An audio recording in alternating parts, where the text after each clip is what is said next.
Hello, welcome to This month was the only month we saw every region have its qualifiers, so it's a big episode, this one. Let's just get right into it, shall we? UEFA finally began in this month, so we gotta introduce, Oh dear God. Before we introduce our fighters, let's quickly go over how the first round of qualifiers works in Europe. As opposed to past European qualification campaigns, there are more teams that will be going to the World Cup. So now there are 12 groups. Anyways though, winners of each group automatically qualify for the World Cup, while the runners-up in each group will advance to the playoff round.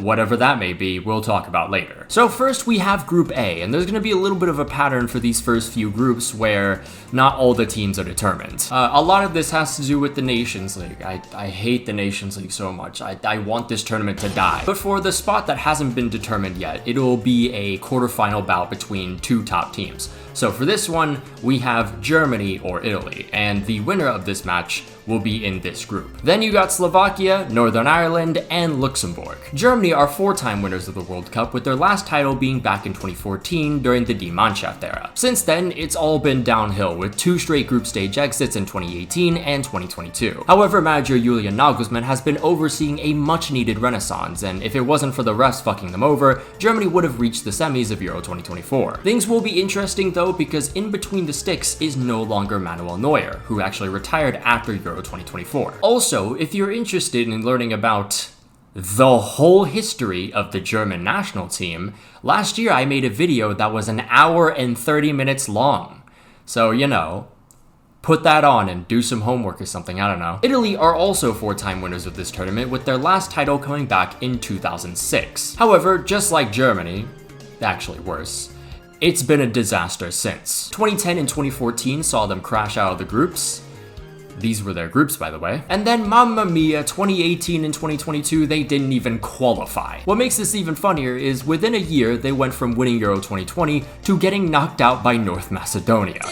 But I don't know, like, they should be able to qualify over these teams. Since becoming Slovakia, the national team has made it to one World Cup, and that was back in 2010. There they stunned a squad of nanos to advance to the last 16. Slovakia has failed to make the tournament since, but maybe with an easier group and also some promising results in the last Euros, we could see them return. Northern Ireland has played in the World Cup 3 times, however their last appearance was back in 1986. The farthest the country has gone is the quarterfinals in 1958, back when there was just 18 teams. Nowadays though, the Northern Irish just think about Euro 2016 to cope with the suffering. And seeing how they lost to Bulgaria last year, maybe 2050, lads. Historically, Luxembourg has been straight ass, but times are a-changin'. In Euro 2024 qualifiers, they reached the playoff round, and their performances in the World Cup 2022 qualifiers were also pretty promising too. Maybe a little too early to say, but with all-time top scorer Gerson Rodriguez and a coach that's been around since 2010, Luxembourg could be a dark horse to watch out for. Oh, also a fun fact, over the last century and more, the world has seen Luxembourg lose 9-0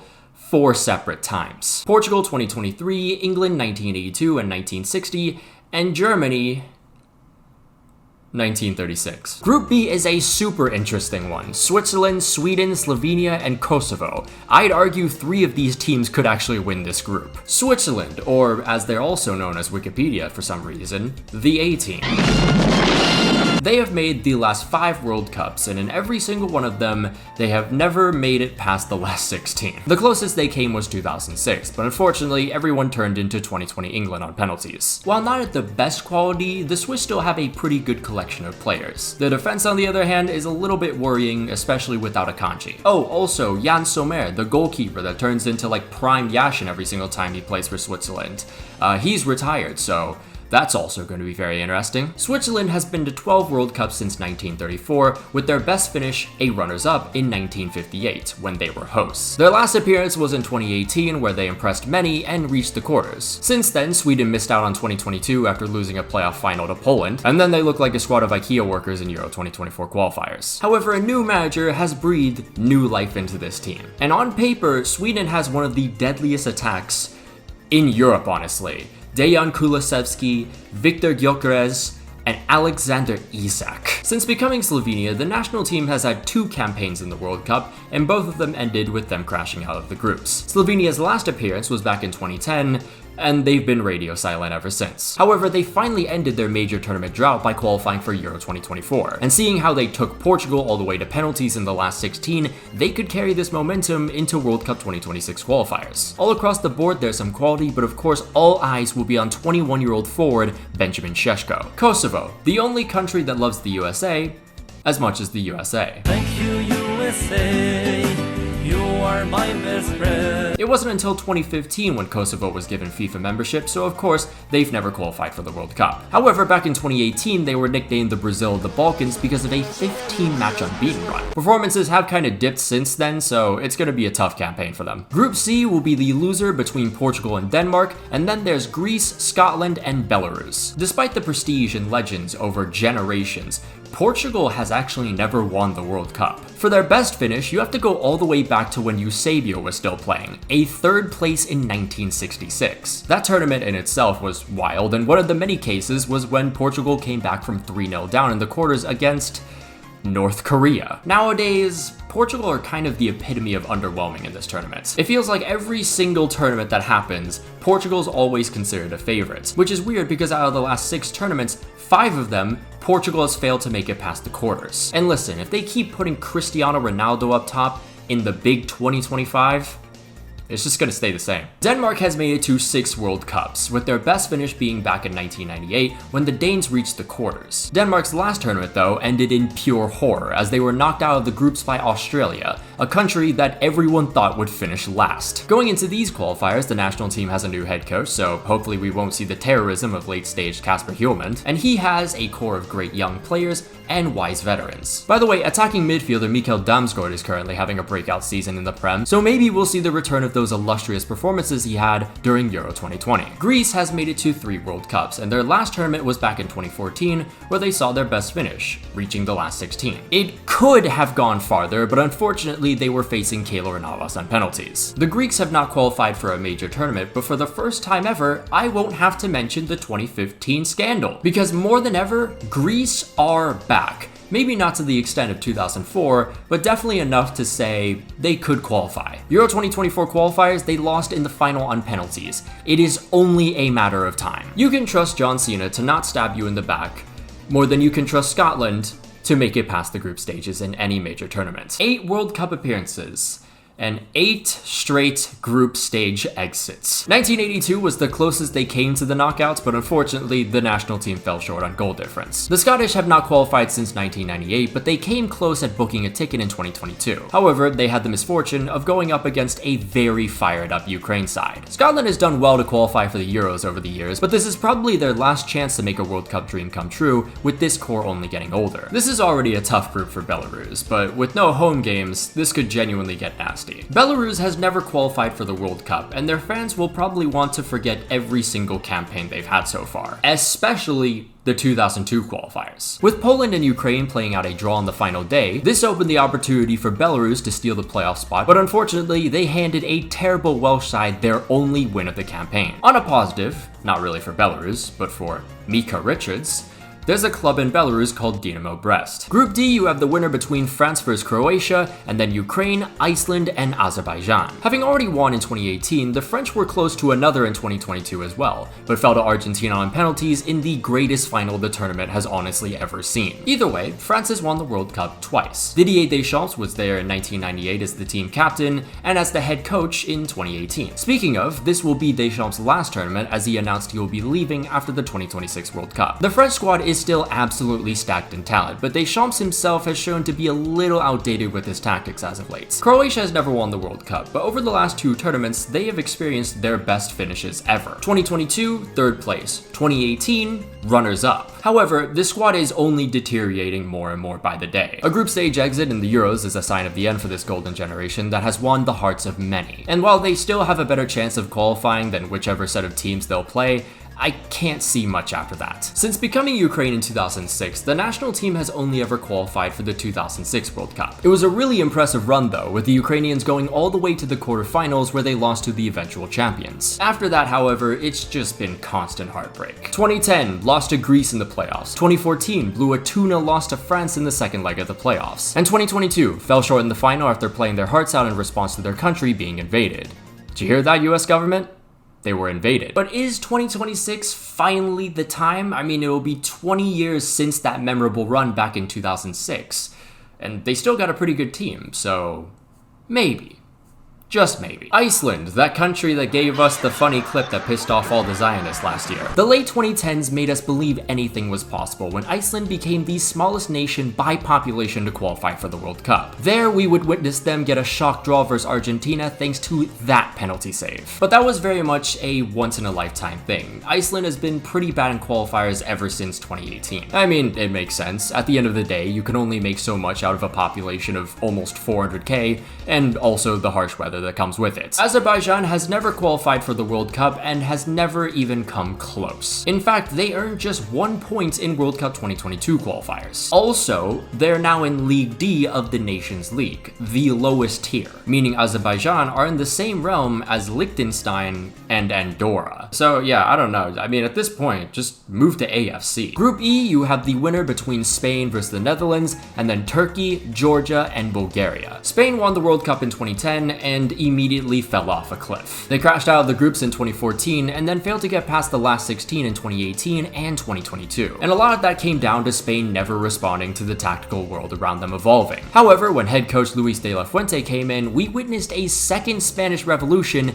and the national team won Euro 2024 as a result. Currently on a 16-game unbeaten run with an incredible player like Lamine Yamal, it's safe to say Spain's already a big favorite to win it all again. The Mark Martin, the Utah Jazz, the Arsenal of the World Cup, the Netherlands.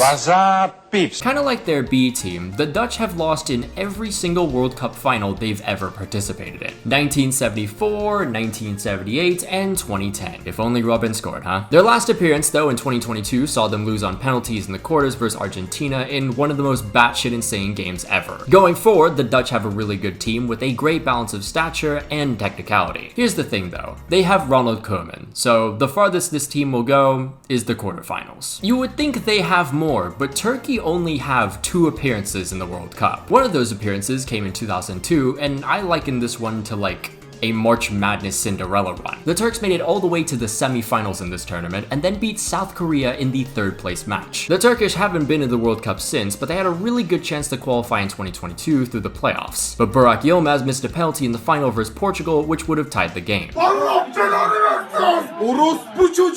Going into 2026 qualifiers though, there's a lot to look forward to. For one, Turkey is coming off a Euro 2024 run where they were actually the dark horses for once, and this was with a young squad consisting of many promising talents, including the country's golden child, Arda Güler. Georgia, as I called back in 2022, are the newest underdogs in UEFA. After years of slowly rising up the ranks, the Georgians qualified for Euro 2024 through the playoffs, their first ever tournament. There they made it to the last 16 after upsetting Portugal in their last group game. When it comes to the World Cup, Georgia has never come close. But for 2026, we could see a different beast. It's gonna be tough, but with X factors like Georgi Mamardashvili and the ever so disgusting Kavica Kvaratskhelia, these guys cannot be counted out. And then there's Bulgaria.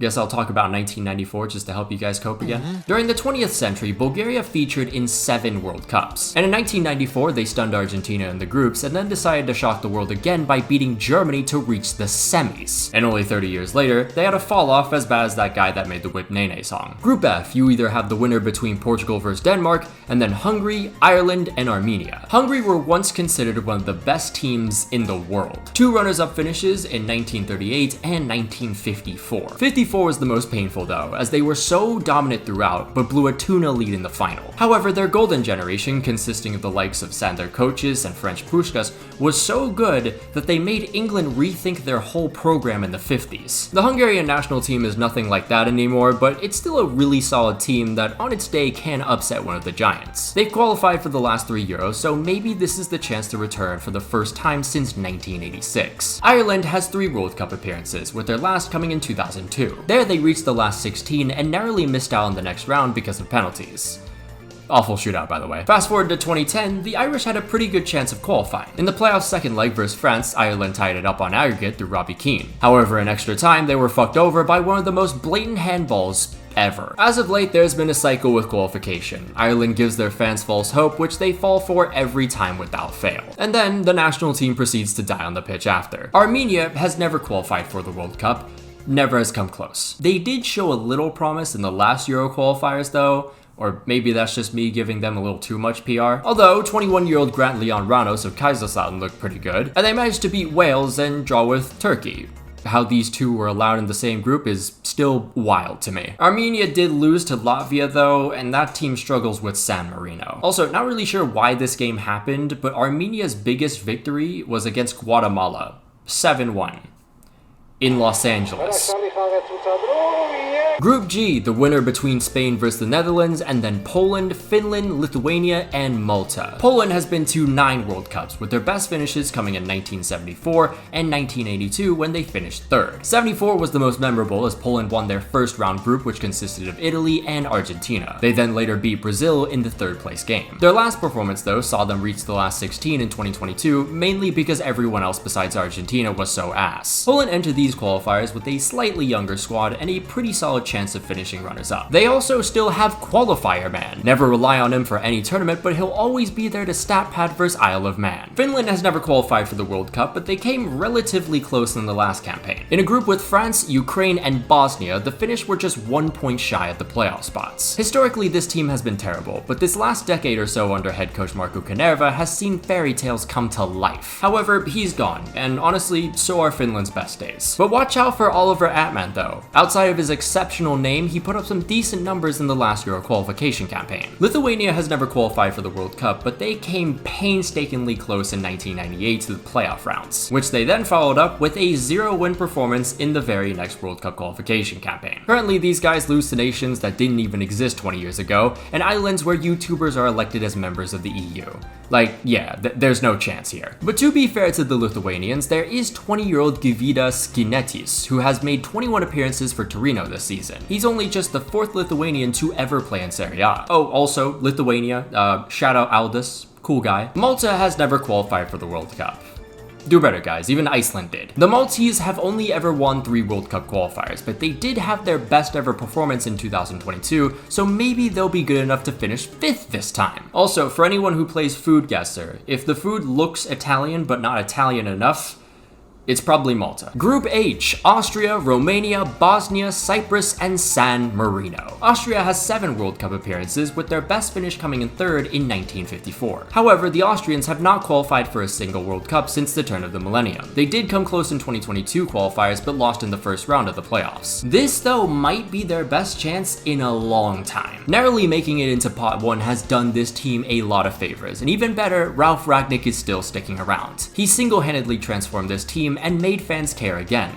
This really should be Austria's moment. Just like Austria, Romania has been to 7 World Cups, all before 2000. The country experienced a bit of a golden generation throughout the 90s with Gheorghe Hagi at the forefront. Their best success was reaching the quarters in 1994, and they just missed out on the semis due to penalties. Romania got close to playoffs in 2022, and then qualified for Euro 2024, where they exceeded expectations and reached the last 16. Gheorghe's son has been playing for a while too, so maybe this is a sign. Since becoming Bosnia and Herzegovina, the national team has qualified for just 1 World Cup, 2014. And while most will have forgotten, Edin Dzeko in the 2014 qualifiers was an absolute monster. 10 goals overall in 2014 qualifiers, that was as many as Messi. And the crazy thing is, he's 38 now and still plays for the national team. But it's been pretty tough for Bosnia ever since. No major tournament appearance since 2014, and their last attempt in 2022 was their worst finish since 2002. They do have a guy named Dario Saric, and no, not the Denver Nuggets player. This guy is currently playing with Cesena in Serie B. Cyprus has never qualified for the World Cup. They're only good at collecting 5 to 10 points somehow, and then leaving. In Eurovision though, Cyprus is usually gifted 10 to 12 points by Greece, but 2023 saw quite the betrayal when Greece only gave them 4 points. Also, the only player I know from this team is Piero Sotiro, because he would not stop scoring against me in my San Marino career mode video. And speaking of San Marino, many consider this team the worst in the world. But recently, things have kind of been on the up for San Marino. Last year, they broke their 20-year winless record, beating Liechtenstein, and then they made history collecting a 2nd win in a single year versus, you guessed it, Liechtenstein. That actually saw them promoted in the Nations League though, so maybe this is the start of the rise of San Marino. In Group I, we have the loser of Germany versus Italy, then Norway, Estonia, and Moldova. Norway has qualified for 2 World Cups. In 1998, they came back from 1-0 down to beat Brazil in the last 10 minutes to advance to the last 16. It is one of many games the two nations have played, and somehow, Norway has never lost one. Even though they've had Haaland for over 6 years now, yes, it's been 6, the national team has still yet to even reach the playoffs of any qualification campaign. Perhaps though, with their other competition being teams Haaland can score 10 versus, this could see the Norwegians' best chance. Estonia, they may have never qualified for the World Cup, but they sure do have a special place in ESC Gabe's heart. Estonia showed exactly why we should never let Nations League ever dabble in qualifiers, because how the hell did a team with 1 point in the main group stage make it to the playoffs? Woke nonsense. I will say though, the Estonian future could be a tiny bit more promising than usual. There's a 17-year-old midfielder by the name of Patrick Kristal who currently plays for Köln. There's also another guy who plays his football for Ho Chi Minh City. Moldova has never qualified for the World Cup, and their last 2 attempts have seen them go winless in qualifiers. However, in Euro 2024 qualifiers, the 151st ranked in the world Moldovans had a pretty solid start and even upsetted Poland. They kind of fizzled out toward the end, but still, that's the momentum they can carry on into 2026 qualifiers.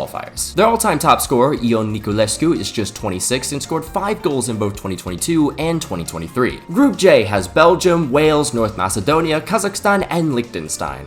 God man, how many more groups do we have?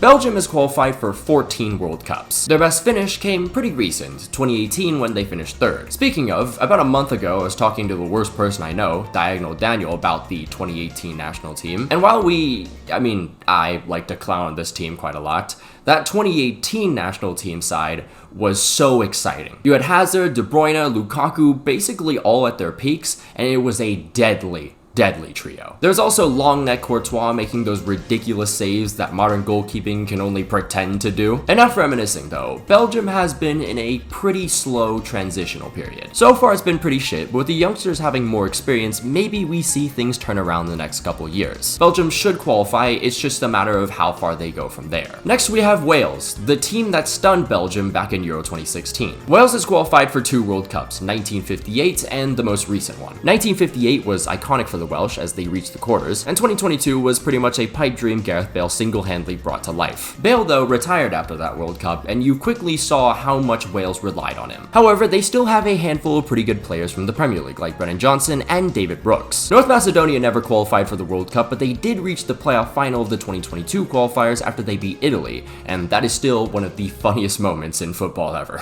They also qualified for Euro 2020, and considering these guys were as low as 166th in 2017, this is all really incredible. That said, the core of the national team is definitely not as good as it used to be. But maybe Girona forward Bojan Miovski can be the difference maker. He scored 4 goals in 6 caps last year. Kazakhstan had the whole world dreaming during Euro 2024 qualifiers. They were admitted into the playoffs because of the Nations League, but they were legit.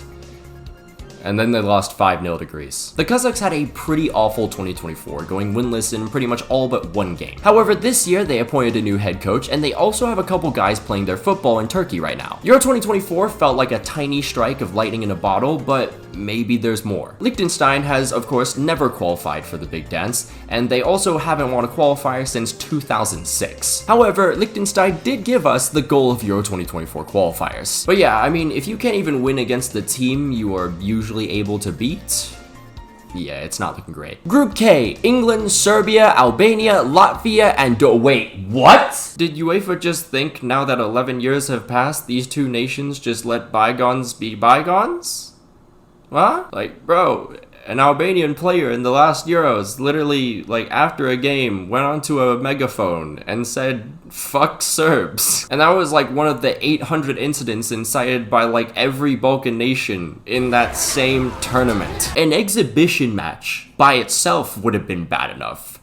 These 2 play in 2 games that determine whether or not they go to the World Cup. Alright, well, I guess mark your calendars because one of these days could possibly incite World War III. Anyways, England have 1 World Cup title, and that was back in 1966. A lot of their fans will boast about this one, despite the fact that none of them were probably born before then. England's most recent performance saw the Three Lions go all the way to the quarters, where they were knocked out by the runners-up France. Gareth Southgate was in charge back then, but because he kept falling short in winning England silverware, he resigned last year. He was often criticized for his tactics, so fans will hope that highly experienced club manager Thomas Tuchel can finally bring football back home. Since becoming independent, Serbia in World Cup qualifiers has usually looked pretty damn impressive. 2010, they finished above France in the group. 2018, absolutely cleaned up shop and qualified. In 2022, they managed to beat Portugal to the top spot. But come the actual tournament, without fail, this team shits the bed every single time. 2010, they came up short of the knockouts after losing to Australia.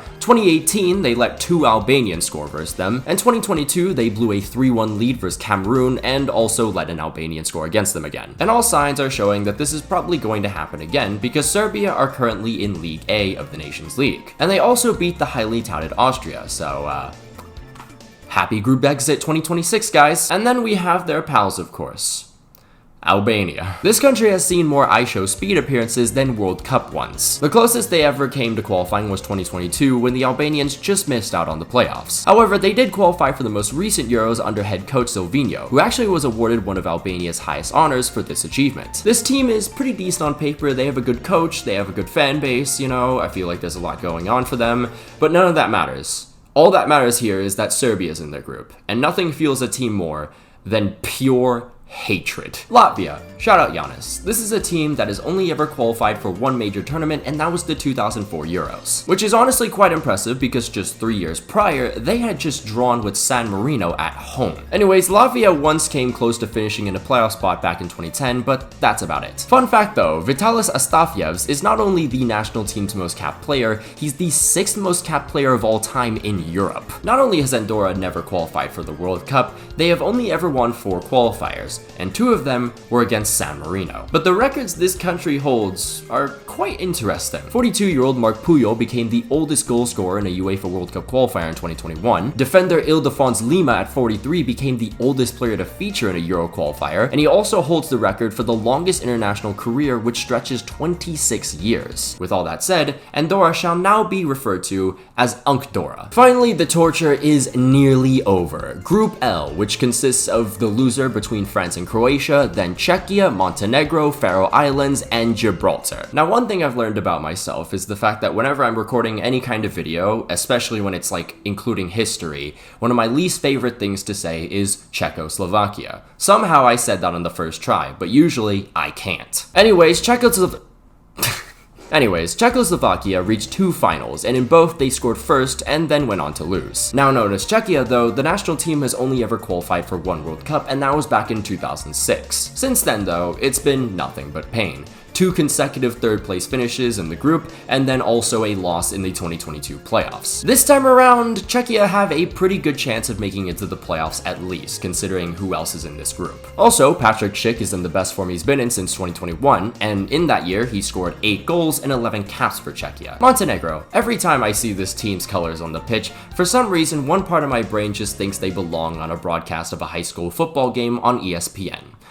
I don't really know why. Anyways, yeah, they've never qualified, but considering this national team has only been around since 2007, they've had some pretty decent performances. Their chances aren't looking great, but over the years, they have found ways to snatch a draw or even a win versus better quality sides. But they also do shit like draw with Lithuania and lose to Iceland, so yeah, probably another 3rd place in this group. The Turks and Greeks may not agree on many things, but one thing that is very certain and factual is the fact that they have both lost to the Faroe Islands. The Faroese have never made it to the big dance, and their last campaign saw them win just 1 game. However, this World Cup campaign could be different because for the first time since 2009, a Faroese man is coaching the Faroe Islands national team. Also, a club that hails from these islands is KOA Klaksvik, who I made a video on about a year or so ago. You should definitely give that a watch. Also, Zealand went 1 step further and went to the country and made a whole documentary about it, so check that one out too. And finally, Gibraltar not only have never qualified for a World Cup, they have never won a qualifier, period. The future could have a bright spot though in 18-year-old James Scanlon. He's currently signed with Man United and already has 10 caps and a goal for Gibraltar. One other fascinating thing about this team is that their stadium is literally right next to the airport. And that's finally over. On to the matches, and I guess I've been blessed for all my hard work, because only half the groups played this window. In Group G, both Poland and Finland collected wins on the first match day. The Poles then made it 6 out of 6 points for the window thanks to a brace by Charlotte FC legend Karol Suderski. On the other hand, Finland went up 2-0 in just 17 minutes away in Lithuania. However, the Lithuanians would respond with 2 of their own, including an absolute banger from none other than Gyvydas Ginėtis. So as a result, Poland currently lead the group with Finland just behind them, followed by Lithuania in third. The Netherlands had the Nations League, so they didn't play this window, and for future reference, this will be the case for Austria, Italy, Belgium, Serbia, and also Croatia. And maybe this is extremely premature, but Lithuania? That draw versus Finland, very impressive, and they also held off Poland until the 80th minute. Am I really right now hyping up a team to overachieve and finish third? Yes.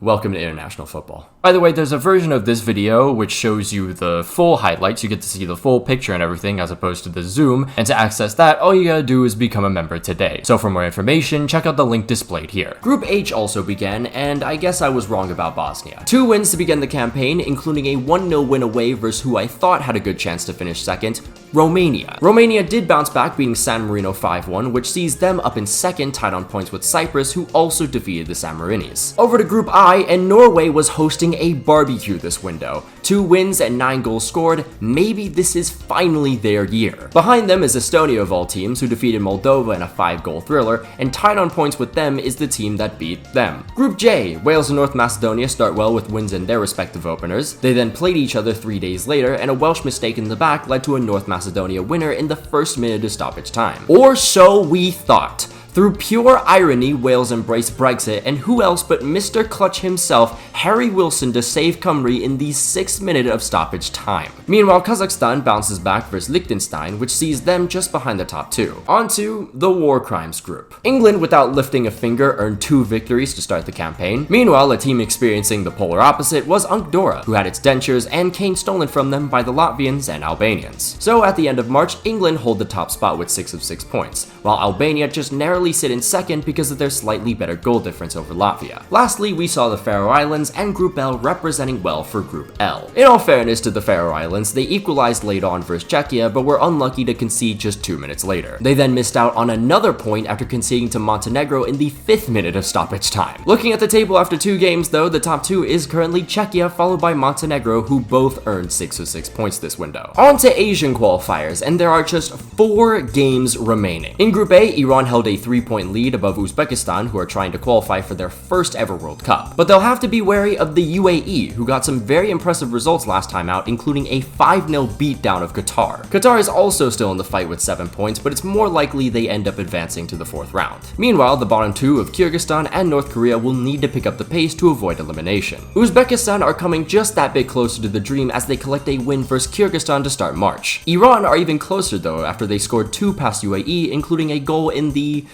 27th minute of stoppage time. Meanwhile, Qatar, actually no, Akram Afif makes a statement to Asia that simply says, "You can't count us out yet, we haven't even entered our final form." Unfortunately for our most legitimate Asian Cup winners ever, they dropped the balls just 3 days later and lost to Kyrgyzstan. It looked like the UAE would also fumble as well, but they found a winner in the 7th minute of stoppage time and in the process eliminate the North Koreans. Despite the win though, the UAE actually sacked head coach Paulo Bento afterwards. Then we had Iran versus Uzbekistan. Winner would go on to the World Cup. 15 minutes played, the Uzbeks get on the board, and that dream is getting more and more within their grasp. However, Mehdi Taremi with an explosive strike responds in the second half. But just 2 minutes later, an Uzbekistan free kick somehow finds its way through the crowd and into the back of the net. 73 minutes played, a chance now for the Uzbeks to seal the deal and book their ticket for 2026, but the Iranian keeper denies them. And they really should have taken advantage of that opportunity because just 10 minutes later, Iran scrap an equalizer. In the end, the result stands at 2-all, which officially sees Iran qualify for their 4th straight tournament. Uzbekistan, who are more than likely to claim this spot, need just 1 more win to do so, but they still have to play the UAE, who still have a chance of stealing the spot away. That said, sacking your coach with 2 games remaining, something that is genuinely more impressive than Indonesia, It doesn't really give them much of a good chance. And then there's the battle for the last spot to the 4th round between Qatar and Kyrgyzstan. Qatar still have to play Uzbekistan, while Kyrgyzstan still has to play the UAE. I'm gonna be honest, this has nothing to do with the countries in this group, but every single time I have to cover Group B, I sigh in dread. My brain sighs in dread. Me in a past life sighs in dread. Because I don't know, I just don't really look forward to this group. The only thing I actually look forward to is just like Palestine, that's about it. Anyways, in Group B, we have an uninspiring South Korea at the top, with an Iraq side that only sees goals from Ayman Hussein, 3 points below them. In 3rd, you got Kuwait, who, if they just stopped fucking it up versus Kuwait, would probably be in 1st probably. And in 4th, you got Oman. Actually, I take it back. There is one country in this group that I have a personal vendetta against. Finally, you got Kuwait and Palestine, who still are within a single result of taking 4th spot. Let the games begin. Kang and Lee with an erotic through ball finds Hwang Hee-chan, and South Korea go up early versus Oman, only for the Korean defense to resemble what it would look like if BTS actually went to war and Oman steal a point away. That's not the only upset though. Winless Kuwait stun everyone, going up 2-0 versus 2nd place Iraq by the 70th minute. However, Iraq would make an insane comeback, starting with Akam Hashim's bolt from far out in the 3rd minute of stoppage time, and then a goal from Ibrahim Bayesh in the 11th minute of stoppage time. A good result in the grand scheme of things for Iraq, but an even better one for Jordan, who go back into 2nd with a win. The Jordanians then got a draw in Seoul to finish the window with a solid 4 points. Ayman Hussein once more finds the back of the net for Iraq, this time versus Palestine. However, Palestine respond with 2 straight goals from corners in the last minutes of the game to make history, winning their first ever 3rd round qualifier. More importantly, they're still alive with 2 games remaining. And let's look at that table, shall we, because it's gotten a lot more exciting. South Korea and Jordan once more hold on to the top spots. Both teams are guaranteed at least the 4th round. Iraq is a single point behind Jordan in 3rd, and these two play on the final day of the next window. That could genuinely see fireworks. Iraq hasn't seen the World Cup since '86, and Jordan are seeking to be more popular on Google than that one gambler. Oman's solid window also sees them with a slight chance to take an automatic spot, while Palestine and Kuwait are still in the fight, but they will need to pray Oman doesn't get a single win in the last 2 match days. And then we have my favorite group. Outside of Japan, who have been absolutely dominant in this group, literally everyone else is within a single point of each other. But it was Australia holding on to the other automatic spot, with Indonesia just behind them, and these two would play this month. And God continues to punish me, as Indonesia has a penalty, and oh my god, they actually missed it. My night though was only getting started. 10 minutes later, the Aussies showed these Dutch frauds how to score a penalty, and then they became absolutely ruthless. This was the greatest hate watch for me in quite some time. These motherfuckers naturalized like 10 players before the game, their fans were talking so much shit about how they would easily beat Australia, and now look at them. 5-1. King Indo, baby! Climb it in! Japan bagged another win after scoring twice against Bahrain, and that actually saw them become the first nation to qualify for the World Cup. I was also invited to a watch party by the JFA located in Tokyo to witness this, and that was really cool. Saudi Arabia end a 3-game winless run with a win versus China, and then they get a draw with a Japanese side who genuinely couldn't care less what the result was. Meanwhile, Aussies were loving Tony Popovich as the nation brings home another W versus China, and I just know Uni Life lost his will to live after seeing that. The Dutch East Indies unfortunately bounced back with a win versus Bahrain thanks to Dutch player number 900, whose Indonesian descent comes from his great-great-great-great-great-great-great-grandma. But now looking at the table, things look a little more spread out. Australia was the only team to win both their games this time out, and as a result, they hold 2nd with a slightly bigger gap than before. But that spot is far from decided. Australia still has to play Japan, and then they also play 3rd place Saudi Arabia on the final match day. Indonesia still has a chance to automatically qualify, unfortunately, but they would probably have to win both their games, which includes an away day in Japan. Bahrain and China are both tied on points at the bottom, and in a perfect world, they would win their 2nd to last games,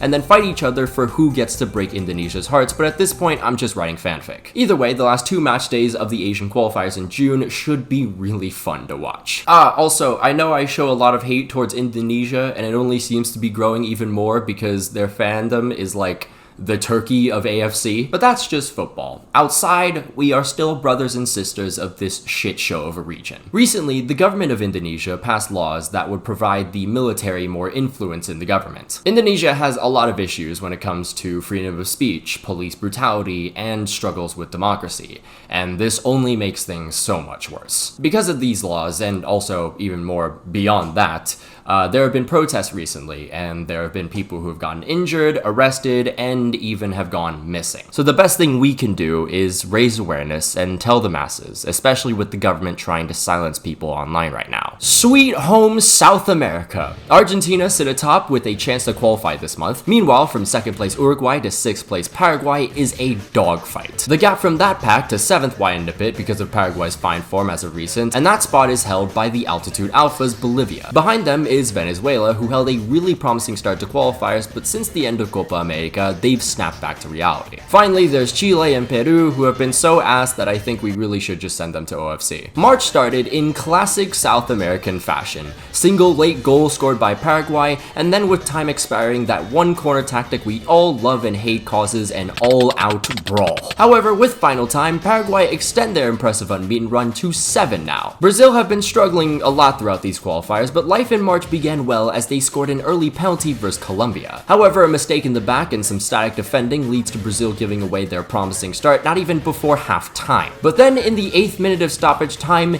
Vinny Jr. actually does something for the national team, and Seleção steal away a very valuable 3 points, and Colombia on the other hand have now lost 3 consecutive qualifiers. Peru get their most convincing win of the qualification campaign with a 3-1 victory versus the sea-level merchants. Since bringing in a new head coach back in August, Ecuador has only been on the up, and thanks to an Enter Valencia brace, they also go 7 games unbeaten. Also, if someone could tell me why the broadcast looked like it was filmed in the 90s, that'd be great. Over to Argentina versus Uruguay, Thiago Almada would finish a work of art, and that goal was enough to see the Argentines earn all 3 points. Oh yeah, there was also a red in this game, and ooh. Yeah, he probably won't remember tonight. Into match day 14, things just continue to not go Uruguay's way, as they literally struggle to breathe up in the Andes and draw with Bolivia. However, this result is quite significant because that officially sees Argentina qualify for World Cup 2026. No doubts now that they will have the opportunity to defend their title in the urban sprawls of liberty. Having gone ice cold like the Houston Rockets in Game 7 of the 2018 Western Conference Finals, Colombia needed something, and they converted their desperation into an electrifying 2-0 start versus Paraguay. But Gustavo Alfaro would not see his team go down without a fight. Paraguay bring it within 1 right before the half. And then in the 61st minute, Julio Enciso scores yet another absolutely ridiculous goal, and Paraguay come back from 2-0 down to keep their streak alive. You ever notice how Gustavo Alfaro kind of looks like Franklin D. Roosevelt? Meanwhile, the post-Copa America form has seemingly claimed yet another victim. In their last 4 games, Colombia has 1 draw and 3 losses. Only 4 matches to go, guys. Please don't let 2022 happen again for the sake of your fans. Venezuela finally break their post-Copa America winless run with a single goal versus the Peruvians. Prior to a massive bout between rivals Brazil and Argentina, Rafinha said in an interview that Brazil would beat Argentina on and off the pitch, and capped it off with a short and sweet, "We will fuck them." He then proceeded to be as non-existent as Brazil's chances to win next year, and Argentina absolutely humiliated their rivals 4-1. And this prompted the Brazilian FA to finally pull the plug on head coach Dorival Jr. Finally, to cap off March, Ecuador and Chile played out a 0-0 draw. So with 4 games remaining, 1 ticket to North America has been officially claimed. Meanwhile, the tension between 2nd place and 6th has only grown more. Ecuador earned 4 points over Uruguay's 1, so they hop into 2nd. And that now leaves a 3-way tie between Uruguay, Brazil, and Paraguay. Colombia, who were once the hottest team on the planet, are once again surprising everyone for all the wrong reasons. And Ice Age, since their loss in the final of the Copa America, now sees the Colombians flirting with danger in the last automatic spot. The playoff spot has changed hands once again, as Venezuela's 1 win this window was enough to see them climb up to 7th. Bolivia's form has taken a dive since their 6-0 loss to Argentina, however, they are still within a point of the playoff spot. Also, even though they've been the 2 worst countries to watch in this campaign, Peru and Chile are hanging in the fight just 5 points from 7th. African qualifiers qualifiers returned for the first time in almost a year. Group A saw Egypt in the automatic qualification spot with 10 points. Then you had a pretty close race between the 3 teams for the playoff spot, which at the time was held by Guinea-Bissau. Egypt collects 6 of 6 points with ease in this window. Second place Guinea-Bissau, on the other hand, did an absolutely terrible job of protecting their spots as they lost to both Sierra Leone and Burkina Faso. And with Burkina Faso also beating Djibouti for another 3 points, that now sees them in the playoff spot. The gap between second and the rest has stretched out a little bit, but there's still plenty of games to go. Sudan had a grasp of Group B, and 2 points behind them was the Senegal side struggling to get started up. The top 2 played to begin March, and that match ended in a 0-0 draw. Senegal went on to win their other game versus Togo, and Sudan conceded a last-minute equalizer to South Sudan. Meanwhile, DR Congo win both of their games and move from 3rd to 1st this window. Just within a whisker away from them though is 2nd place Senegal and 3rd place Sudan, who are tied on points. Group C before March was pretty interesting. There was a 3-way tie with Rwanda at the top, and of course the funniest part of this group, Nigeria being in 5th. However, the Nigerians were finally able to get a win versus Rwanda with their new head coach, only to then concede a last-minute equalizer from Zimbabwe. And this was the breaking point for the Nigerians, as after the game, Victor Osimhen was very upset. Anyways, let's talk about good teams now. South Africa. They seek their first World Cup appearance since 2010 when they hosted, and it's looking pretty promising as they win both of their games this month. And because Rwanda and Benin only got 1 point this window, the South Africans are now in first with a 5-point cushion. The playoff battle, on the other hand, is still very much anyone's for the taking, with even last place Zimbabwe within 4 points. Over to Group B, and it was another close one. Cameroon was top. A point behind them was Libya and Cape Verde. And in 4th, 2 points away, was Angola. And right off the bat, there was potential for a shakeup as Cameroon failed to score versus 159th ranked in the world Eswatini. This opened the door for Libya, who scored against Angola with 15 minutes remaining. But then, the keeper decided to misjudge a free kick in the final minutes of the game. So now it was up to Cape Verde, and while he definitely didn't mean that shit at all, that doesn't matter because Cape Verde are now in the automatic qualification spot. And they made sure it stayed that way at the end of the window after beating Angola 2-1. Going back to our other 2 friends though, Cameroon comfortably beated Libya 3-1. So now looking at the table, Cape Verde, a nation with 500,000 people, has a chance to qualify for the World Cup for the first time ever. But don't get too excited because Cameroon are just 1 point behind them and will play the leaders in June. Libya and Angola are still in the fight for the playoff spot, but it'll take masterclasses on their ends and some luck. In Group B, we already saw 1 team withdraw before, and now we're seeing another depart because FIFA decided to suspend Congo. So as a result, this group only saw a game if it involved Morocco in it. The Atlas Lions won both, so yeah, that's that, I guess. However, at least Group F still had all of its teams though. Before the window, Ivory Coast, who haven't seen the World Cup since 2014, were at the top. Gabon were just behind them in the playoff spot with other contenders for second including Burundi and Kenya. The Ivorians maintained their lead with 2 straight 1-0 wins, and Gabon did well to keep their form up with wins for Seychelles and Kenya. Speaking of the Seychelles, they unfortunately had to face a pissed off Burundi side that had just narrowly lost to Ivory Coast. But now looking at the table, nothing changes at the top, but the gap between 2nd place Gabon and 3rd place Burundi has now widened to 5 points. Group G was being held down by Algeria and Mozambique of all teams, while the rest of the pack, excluding Somalia's finished ass, were within 3 points of the top 2. Both Algeria and Mozambique started the window with some solid victories. They then played each other 3 days later, and Algeria made it very clear who was in charge of this group. Meanwhile, in the middle of the pack, Guinea continued to disappoint as they couldn't even beat Somalia at home. Guys, you have Girassi, how do you even pull this off? Uganda actually went 1 step further and beat Guinea, and the other team to have at least 1 win was Botswana. So looking at the table, Algeria holds a 3-point lead in the automatic spots, and Mozambique sits second with Botswana and Uganda not too far away. Only 4 points separated 1st and 4th after 4 games in Group H. Leaders Tunisia carried on their good form with wins versus Liberia and Malawi. 2nd place Namibia hold on to their position after earning 4 points this window. Despite the loss to Tunisia, Liberia are still in 3rd after beating Sao Tome and Principe. Actually, the only team to climb up in this group was the AFCON merchants Equatorial Guinea, who had a pretty solid window collecting 4 points. Lastly, we had Group I, which was led by the goddamn Comoros out of every team. But that wasn't the only surprise of this window, because you also had that one country they named after a movie 2 points away in 3rd. Welcome to Madagascar. And that was because Mali were somehow more underwhelming than Ghana. I guess I spoke too soon. Ghana began their window destroying Chad and then finished it off with a comfortable win versus Madagascar, which meant we now had a new leader at the top. the guys who failed to qualify for next year's AFCON. Comoros now find themselves in the playoff spot 3 points behind. In this window, they were at least able to get a bounce back win. Same for Madagascar, who actually keep third because guess what? Nothing changed. Mali are still shit. We were officially into the final round of OFC qualifiers, and 4 teams remain in the fight for a trip to North America. Those teams are New Zealand, Fiji, Tahiti, and New Caledonia. By the way, I was just a little bit curious and looked up what a flight from New York all the way to New Caledonia would look like. It's hell. If you were to ever think of going on such an endeavor, be prepared to either be in a plane or airport for over 25 hours. Hell, it could be over 64 hours. Surely the 64-hour one is a little bit cheaper though, right? No, it's $3,000. Anyways, the format is very simple. 2 semifinal matches and 1 final. And the winner of the final, you guessed it, qualifies for the World Cup. We kicked off with New Caledonia versus Tahiti, and it would be a chip over the keeper from Gop Fenepej to give New Caledonia the lead after 50 minutes. Into the last 20 minutes, however, Tahiti with a free kick get free of the defense, but the ball goes narrowly wide. And just to put more salt in the wound, Gop Fenepej does this shit just 2 minutes later.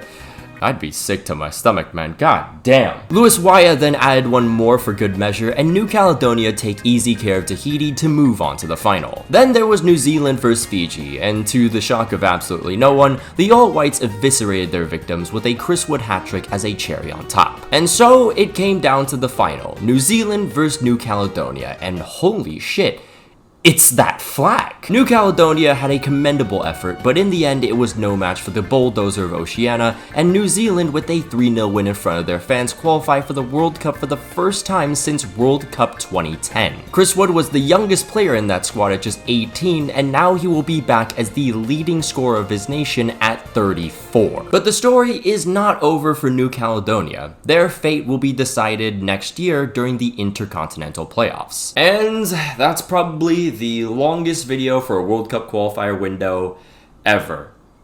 Maybe. But now that we've had a couple teams qualify, let's just go over the ones that have real quick. And unlike how the video was put together, this is going to be in chronological order of when these teams actually qualified. Japan became the first non-host nation to qualify on March 20th, 2025. Then there was New Zealand on March 24th, 2025, and finally Iran and then Argentina on March 25th, 2025. That now leaves 41 spots left for the taking, and we'll definitely see more from AFC in June. But that's the end of the qualifiers. Let me ask you this, has your team qualified for the tournament yet? And if it hasn't, do you think it will?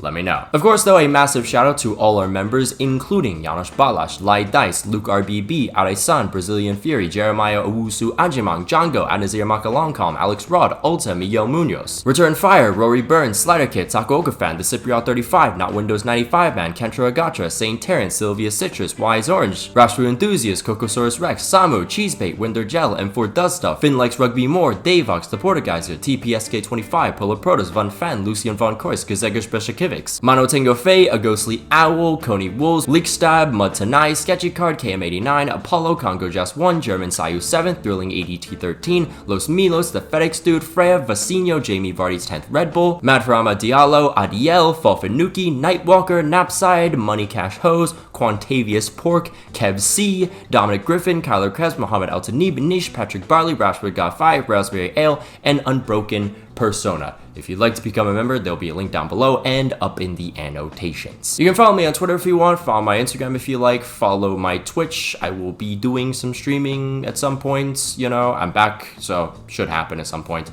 But until then, I'll see you guys.